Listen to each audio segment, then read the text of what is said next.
আমি একজন নবমুসলিম নারী, আমার বাবা মা হিন্দু অবস্থায় মারা গেছেন, আমি কি তাদের জন্য দোয়া করতে পারবো? দরকারি প্রশ্ন। আমাদের এই বোন নবমুসলিম, ইসলামে এসেছেন, আল্লাহ তাআলা তাকে ইসলামের উপরে অটল অবিচল থাকার তৌফিক দান করুন।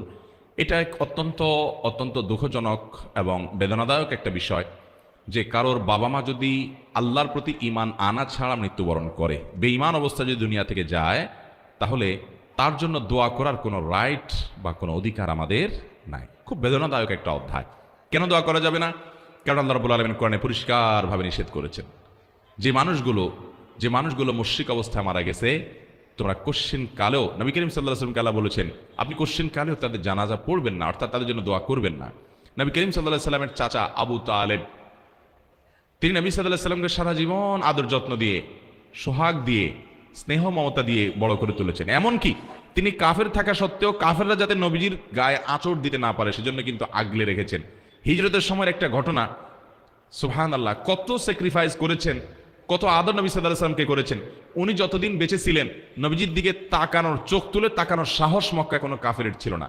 উনি দুনিয়া থেকে চলে গেছেন, সকল অত্যাচার অবিচারের স্টিম রোলার নেমে এসেছে নবী করিম সাল্লাল্লাহু আলাইহি ওয়াসাল্লামের পরে। এমনকি নবী করিম সাল্লাল্লাহু আলাইহি সাল্লাম তিনি তার তার জীবদ্দশার একেবারে শেষ মুহূর্তে পর্যন্ত তিনি তার এই চাচাকে ফিল করেছেন, অনুভব করেছেন।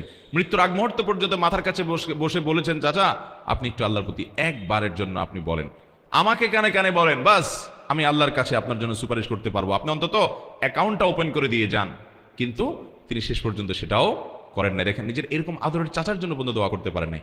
এটা একটা পরীক্ষার বিষয়, এটা একটা ইমানি পরীক্ষার বিষয় যে আল্লাহর বিধান আমি মেনে নিতে পারছি না। আপনারা হয়তো মনে করবেন যে বাবা মা, কিন্তু আমার বাবা মা যদি ইমান হারা হয়ে যায়, আল্লাহ না করুন বেঈমান হয়ে মারা যায়, আমি আল্লাহর কাছে তাদের জন্য সুপারিশ করার আর কোনো ইখতিয়ার আমার কাছে থাকে না। আল্লাহর কাছে তাদের বিষয়টাকে ন্যস্ত করতে হবে এবং নিজে নিজের নেকামলের দিকে মনোনিবেশ করতে হবে। তবে হ্যাঁ, যদি অমুসলিম বাবা মা বেঁচে থাকেন, তাহলে আল্লাহ তাআলা তাদের ব্যাপারে বলেছেন, ওয়াসাহিবুহুমা ফিদ দুনিয়া মারুফা, তাদের সাথে সদাচরণ করতে হবে।